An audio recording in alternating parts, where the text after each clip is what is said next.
The scream woke me at 2:47 a.m. Not a normal scream. The kind that makes your blood freeze before your brain even processes what's happening. I bolted from bed, Maya right behind me. Through our bedroom window, I could see flashlights moving around our pool area. Multiple figures. Shouting. "Call 911, I told Maya, grabbing a bat and heading downstairs. I found chaos. 3 people in swimsuits standing by my pool, one performing CPR on a 4th person. A woman was screaming in Spanish. A man was on his phone, also yelling, but in English. "He's not breathing. We need an ambulance now. What the hell is going on?"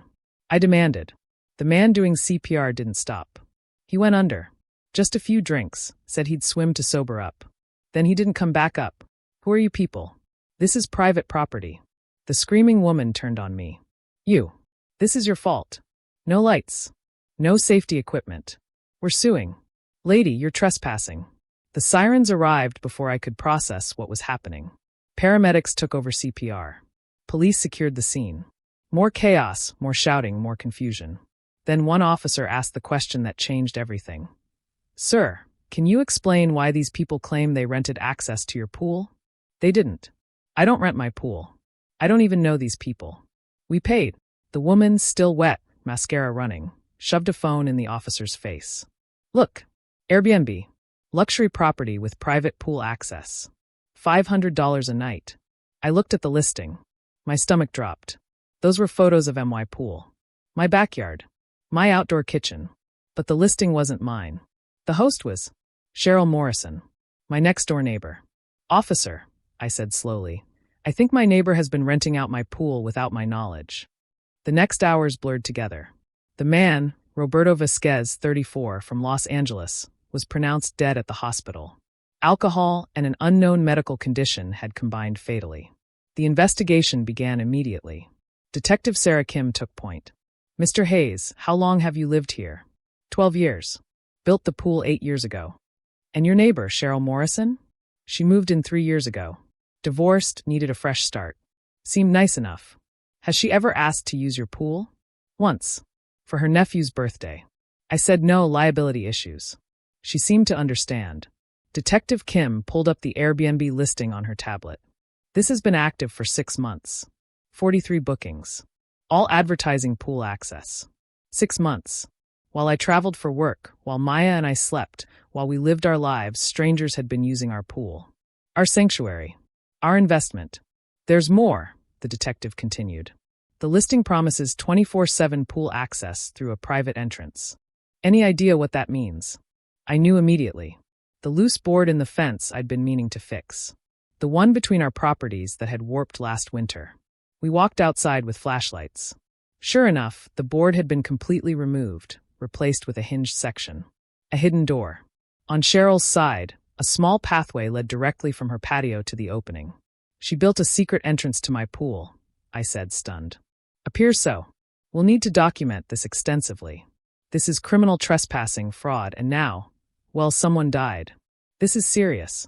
Maya joined us, having given her statement inside. "David, there's something else. Remember all those mornings we found wine glasses by the pool?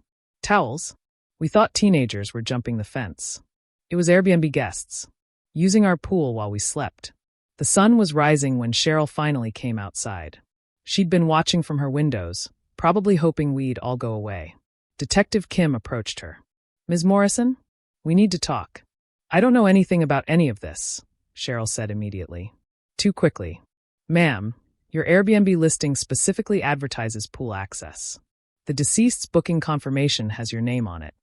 That's a mistake. I meant the community pool. Down the street. Sometimes my guests get confused." I laughed bitterly. "The community pool is 2 miles away. And it's not in any of these photos. These are literally pictures of my backyard. You can't prove that." Detective Kim pulled out her tablet. "Ma'am, the metadata on these photos shows they were taken from your property, aimed at Mr. Hayes' pool. The GPS coordinates are embedded." Cheryl's fake confusion crumbled. "It's not like they were using it. Just sitting there empty most of the time. I was maximizing unused resources. You were trespassing. And committing fraud," the detective said. "And now someone's dead. That's not my fault. He was drunk. I didn't make him swim drunk. You provided illegal access to a pool without safety equipment, lighting, or supervision, after being explicitly denied permission by the owner. Your liability is significant. The full investigation took weeks. What they found was staggering. Cheryl had been running a sophisticated operation. The Airbnb listing was just the beginning. She'd also listed on VRBO, Booking.com, and 3 other platforms. Different photos, different descriptions, but all advertising my pool. She'd installed a camera system to monitor when we were home. She scheduled guests around our patterns. She even had a noise machine set up to mask any sounds that might wake us. The financial records were damning. In 6 months, she'd made $47,000 renting access to my pool, all while paying nothing for maintenance, insurance, or upkeep. She was clever, Detective Kim told us. Created fake pool rules, fake waivers. Told guests it was a shared community space that she had exclusive booking rights to. Most believed her. How many people? Maya asked. At least 200. Families, couples, party groups. Your pool has been busy. The lawsuits started immediately. Roberto Vasquez's family sued me, sued Cheryl, sued Airbnb. My homeowner's insurance initially denied coverage. Unauthorized commercial use of residential property. I had to hire my own lawyer to fight them. The good news, my attorney James Chin said, is that you're clearly a victim here. The bad news is that doesn't stop you from being sued. But I didn't know. Doesn't matter. It's your property. Your pool. Someone died. The legal system will sort out who pays what percentage, but you're in this now. Cheryl hired a bottom-feeder lawyer who tried every trick. She claimed I'd given verbal permission, that the fence opening was pre-existing, that I knew about the rentals and accepted cash payments. All lies, but I had to prove it.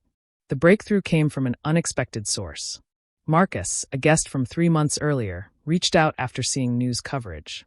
I stayed there in July, he said. Something felt off.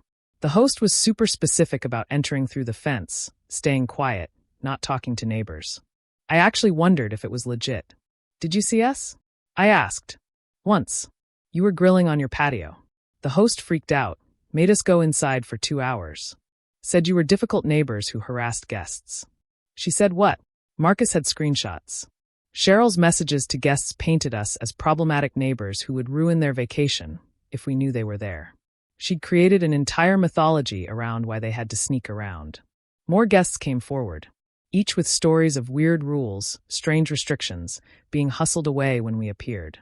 One family had been told we were racist and would call police on minority guests. She weaponized social anxiety, James explained. Made guests afraid to interact with you, ensuring her secret stayed safe. The criminal trial was swift.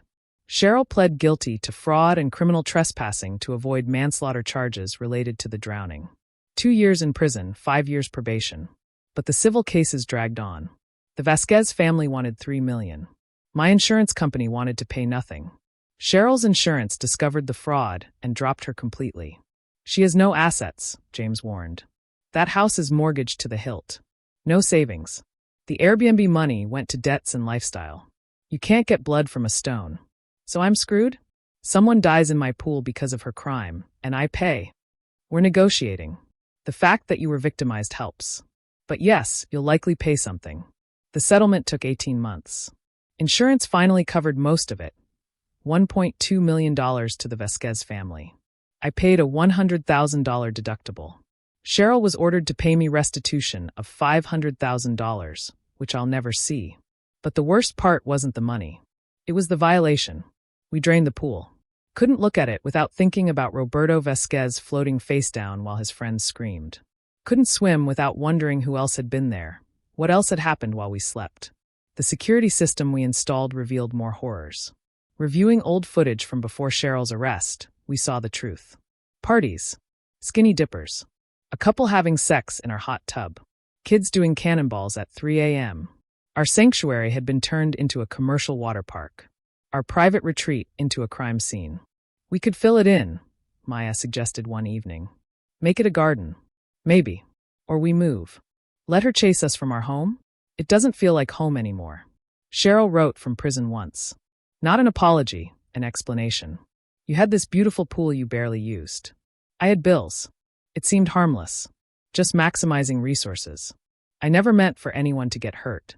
The fact that you're profiting from his death, insurance money. Seems hypocritical. I hope you think about that. I didn't respond. What was there to say? That she'd killed a man for Airbnb reviews? That she'd violated our privacy, our property, our peace for $47,000? That she still didn't understand what she'd done? We kept the house but redesigned everything. Filled in the pool and built a greenhouse. Replaced the fence with a concrete wall. Installed cameras covering every angle. The neighbors whisper about us now. The uptight couple who let a man drown. Never mind that we weren't even awake. Never mind that we were victims too. The story got twisted in the telling, as stories do. Sometimes I Google Roberto Vasquez. 34 years old. Mechanical engineer. 2 kids. Like craft beer and Lakers games. Died because my neighbor decided my pool was her ATM. Cheryl gets out next year. Early release, good behavior. She'll be banned from our neighborhood. Restraining order ensures that. But she'll go somewhere else. Find new victims. New pools. New lies. The detective called last month. Similar case 2 towns over. Neighbor renting out another neighbor's tennis court. Same playbook. Secret access, elaborate lies, guests told to avoid owners. We're seeing more of this, she said. The sharing economy meets suburban crime. Your case set precedent. The tennis court lady got 5 years. Good. Thought you'd want to know. Your case made a difference. Maybe. But Roberto Vasquez is still dead. My pool is still a garden. And I still check the locks 3 times before bed. Because Cheryl taught me something. The person next door, the one who waves and smiles and seems so normal, they might be selling tickets to your life. And by the time you find out, someone's already drowned.